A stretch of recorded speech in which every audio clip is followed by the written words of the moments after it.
My name is Eleanor Duval. I'm 68 years old. For most of my life, I've believed that calm mornings could keep a heart steady, that if you brewed the coffee right, folded the kitchen towels just so, the day would follow your lead. That morning in Savannah, the air was soft with the smell of magnolia and roasted beans. The radio hummed low. I remember thinking the house felt unusually quiet, as if it were listening. Then the phone rang. I almost didn't answer. But when I did, Diana's voice tore through the line like a blade. "Your mom changed her password. I can't even buy a dress." Her words carried accusation, desperation, and something else, triumph. Before I could reply, she hung up. I stood there, the receiver still warm in my hand, the coffee dripping slowly from the pot. Outside, a car door slammed. Footsteps pounded up the porch. Then the front door burst open. Thomas, my son, my only child.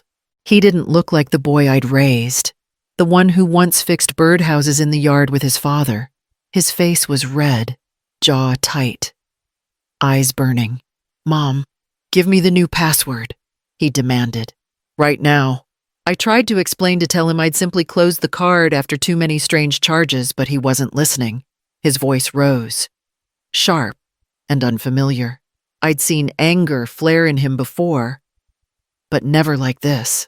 When I reached out to calm him, his hand struck reflexively before reason caught up. The sound was small, but it echoed through every room. For a second, neither of us moved. My cheeks stung. His breathing came hard and shallow. Somewhere behind him, the screen door creaked in the wind. Then he stepped back, muttered something I couldn't hear, and left. The car engine roared, and the silence that followed was heavier than any noise. I sat down at the table, pressing my palm to my face, tasting the metallic edge of shock. The cup of coffee had gone cold. Outside, the morning light kept shining through the lace curtains, unbothered, as if the world hadn't just shifted off its axis. That was the moment. Everything I thought I understood about family began to unravel. Before everything fell apart, my life was made of fabric and rhythm. Confirm backstory. For almost 40 years, or specify, from shortly after our first child was born, the hum of the sewing machine was my constant companion, the needle's soft percussion marking the hours better than any clock. I made wedding gowns for brides across Savannah lace in summer, satin in winter, and each stitch carried a small prayer that their love would last. Robert used to joke that I could sew through a hurricane without looking up. He was a builder, steady and patient, the kind of man who measured twice and spoke once. We were married 42 years. Together, we raised one son and built a life that wasn't fancy but was ours. When he died 2 years ago, it felt as if someone had pulled a thread from the center of everything, and the rest began to fray. The months that followed were quiet, too quiet. I filled them with work alterations, small repairs, teaching young girls from the neighborhood how to hem a skirt. But silence crept in anyway. The house that had once echoed with Robert's laughter and Thomas's footsteps now held only the soft sound of fabric folding over itself. Loneliness is a tricky thing. It doesn't arrive all at once. It seeps in like rain through an old roof. At first, I thought helping Thomas and his new wife would keep me useful, give my days shape again. They were young, still finding their footing, and I wanted to make things easier. Looking back now, and how a cheerful smile can hide ambition I wouldn't recognize until years later, how generosity can open a door you never meant to unlock. Diana came into our lives with the grace of someone who had rehearsed the part. She was soft-voiced, quick to smile, and never arrived empty-handed. The first time Thomas brought her to the house, she carried a basket of lemon muffins and a bottle of wine she couldn't quite afford, her words wrapped in sugar, masking a subtle ownership I hadn't yet noticed. I laughed at the nickname. Embarrassed but touched. No one had called me anything tender in a long while. After Robert's funeral, Diana became my shadow.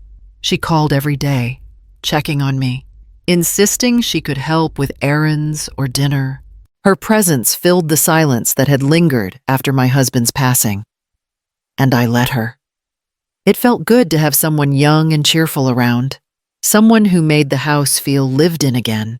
It started small grocery runs, a little help with the bills, setting up online accounts that Robert used to handle. She'd sit beside me at the kitchen table, her nails tapping lightly on the calculator, her perfume soft and floral. "You shouldn't worry about these things. Sweet mommy," she'd say, taking the card from my hand with practiced ease. "Let me handle it for you. You've done enough all your life." I told myself it was harmless, that a daughter-in-law's kindness was something to be grateful for. She made Thomas happy, and that mattered more than anything. I ignored the faint unease I felt each time she kept the card a little longer, each time a new purchase appeared I didn't recognize. Still, when she hugged me goodbye, calling me the mother she never had, I believed her. Or maybe I wanted to. After all, it had been years since anyone had made me feel needed. It began with little things: a new rug, a set of curtains, the kind of details that make a home feel warmer. Diana sent me pictures of everything she bought. "Don't worry. Sweet mommy," she'd say, her voice bright with pride. I found great deals. I believed her. Or perhaps I wanted to believe her more than the numbers on my account began to shift. By month's end, statements showed over $8,000 spent far beyond any explanation I could give. The total blurred and then sharpened again. As if mocking me, I thought there must have been a mistake. That afternoon, I drove to Thomas and Diana's new house on the edge of town, a sprawling 2-story with pale brick and tall windows. Inside, the air smelled of fresh paint and something floral and expensive. The living room gleamed. A velvet sofa the color of red wine. A glass dining table that could seat 12, imported lamps with golden bases. It looked like a showroom, not a home built on an honest paycheck. Diana walked me through each room as though giving a tour. "We just want to make it nice for when we have kids," she said, running her hand over the marble countertop. "A proper home for a proper family." When I tried to speak, Thomas placed a hand on my shoulder. "She just wants a nice home. Mom, don't make her feel bad about it." I looked at my son, his easy confidence, the way he smiled at her, and felt something inside me twist. I'd worked 50 years to build a life on steady ground, and now it felt as though the floor beneath me was tilting. I nodded, forcing a smile I didn't feel. That night, back in my quiet kitchen, I couldn't bring myself to look at the bank statement again. The numbers were less frightening than the thought that my son believed I was the one standing in the way of his happiness. Word travels fast in Savannah, faster than decency allows. Within weeks, small whispers began reaching me through the women who still came to my workshop. Someone had seen Diana at a boutique downtown, laughing about her generous mother-in-law who paid for everything. Another mentioned a dinner where she'd bragged that she'd never need to work a day in her life because I spoiled her. Each story felt like a pinprick small, but sharp enough to draw blood. One afternoon, I went to the bank on Whitaker Street. The teller, a kind woman named Martha who'd known Robert and me for years, looked at me with quiet concern when I explained what was happening. She helped me cancel the old card and change my account password. "You're doing the right thing, Mrs. Duval," she said gently. "Protect what's yours." Walking back to the car, I felt lighter than I had in months. The sun was warm on my face. The magnolia trees swaying above like witnesses to my small act of defiance. I thought maybe that was all it would take to draw a line, to say no, and finally mean it. The phone rang while I was making tea. Diana's voice trembled with rage, and moments later, Thomas stormed in. furious, demanding the password. Your mom changed her password. I can't even buy a dress, she screamed to Thomas on the other end, knowing I could hear. I didn't answer. I set the phone down, heart pounding. 10 minutes later, tires screeched outside, and my front door burst open. Thomas's voice furious. Unfamiliar demanded the new password. When I tried to explain, his anger broke like thunder. His hand struck before his words stopped. The room went still. I remember only the sound of my heartbeat and the scent of spilt tea cooling on the counter. When the door slammed behind him, I knew something in me had hardened. The silence that followed wasn't fear anymore. It was resolve. Silence had protected no one, not Robert's savings, not my dignity, and certainly not my son. That night, I decided it never would again. After the night Thomas struck me, I stopped waiting for apologies. Instead, I began looking for answers. The next morning, I sat at the kitchen table with a stack of old bank statements, the paper trembling under my hands. Every number told a story I hadn't wanted to read. 2 identical sofa purchases from the same store, 2 sets of dining chairs, 2 chandeliers. It made no sense until it did. Angela, my neighbor from 2 houses down, noticed the change in me. She was a retired school secretary, practical and kind, the sort of woman who noticed things others missed. When I told her what had happened, she pursed her lips and nodded once. Let's find out what she's been up to, she said. Together, we began piecing it together. Angela had a niece who worked part-time at a second-hand market off Victory Drive. One Saturday morning, she called with news a young woman had been selling nearly new furniture luxury pieces, all at half price. Red velvet sofa, glass dining table, gold lamps. Her niece said. My stomach tightened. Those were my purchases. Or rather, Diana's. I drove there the next day, from across the lot. I saw her Diana standing behind a display of polished furniture, hair curled perfectly, voice lilting with charm. She was telling a couple that the pieces were from a staging project that fell through. Her laughter floated through the warm air as she counted their cash. I didn't approach her, not then. I simply watched, memorizing every gesture, every lie that came so easily. By the end of the day, I knew she had sold nearly $10,000 worth of items bought with my money, turned into hers. That night, I spread the receipts across the dining table like pieces of fabric waiting to be sewn, duplicate orders, dates that matched her weekend sales, even delivery addresses that didn't belong to her house. Every stitch of proof tightened around the truth. I took photos, organized everything into folders, and labeled each one with care. For years, I'd sewn dresses that made other people's dreams come true. Now I was stitching together something entirely different, a record of deceit. Precise enough to hold up to the light. She came on a Thursday afternoon, just as the rain began to fall. I heard the knock, 3 sharp taps. Too impatient to belong to a neighbor, and felt a heaviness settle in my chest.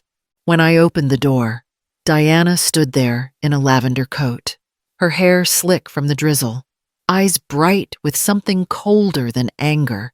"Sweet Mommy," she said, stepping inside before I could speak. The nickname sounded different now, stripped of sugar, all edge.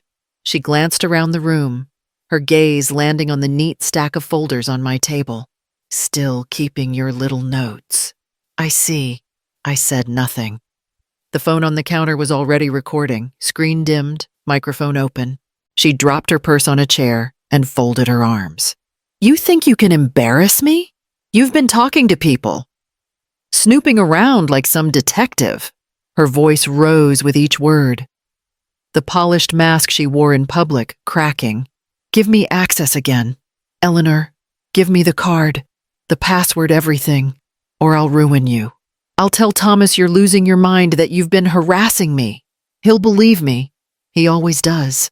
The words slid through the air like poison, but I didn't flinch. I'd spent too many years sewing through pricked fingers to fear a little pain. "You should go," I said quietly. "It's starting to rain harder." For a moment, she hesitated, searching my face for weakness. Then she smiled an empty, practiced smile and picked up her purse. "You'll regret this." Sweet mommy. When the door closed behind her, the house felt smaller, but clearer. I walked to the counter, ended the recording, and saved the file. Her voice filled the room again from the playback sharp, confident, self-assured. I listened to it twice, then labeled the file simply, "Proof." 2 days after Diana's visit, I woke before dawn and called Angela. My voice was steady, almost calm. "It's time," I said. She didn't ask what I meant. By mid-morning, Angela had distracted Diana with a message about a potential buyer at the market. While Diana was gone, I drove to my son's house using the spare key Thomas had given me months earlier. The rooms were eerily quiet. No music. No scent of perfume. Just emptiness where wealth was supposed to live. The red velvet sofa was gone, replaced by a cheap gray one. The glass dining table missing. Most of the lamps and artwork had vanished. I took photos of every room. Each empty space, another piece of evidence. In the bedroom, I found a small lockbox under the bed. Inside were stacks of bills, neatly arranged and held together with gold clips. It was more money than Thomas could earn in half a year. But what made me freeze wasn't the cash. It was a notebook tucked beneath it.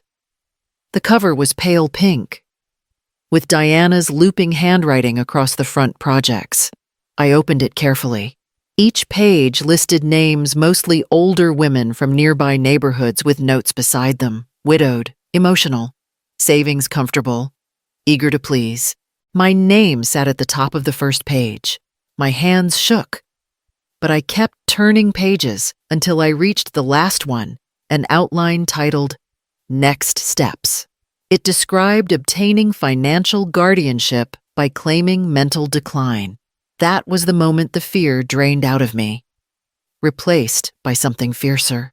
When I stepped out into the morning light, Angela was waiting in her car across the street. I handed her the notebook, my phone full of photos. By evening, the Savannah Police Department had a file in their hands labeled Financial Exploitation Suspect Diana Carver. It happened 3 nights later. I was finishing a hem in the quiet of my workshop when the front door slammed open so hard the walls shook. Diana's voice sliced through the air before I even saw her. "You think you've won?" she shouted, stepping into the light. Her hair was wild, her face flushed with fury. "You went to the police. Do you have any idea what you've done to me?"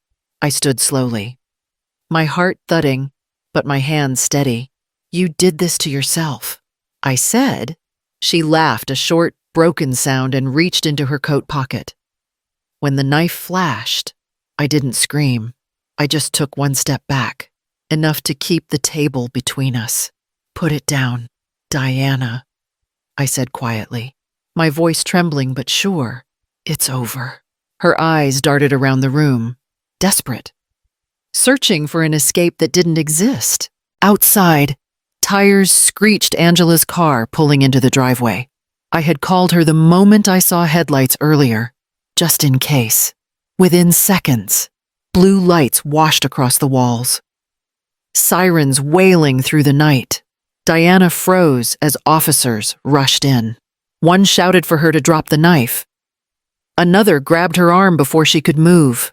The blade clattered to the floor, spinning once before stopping at my feet.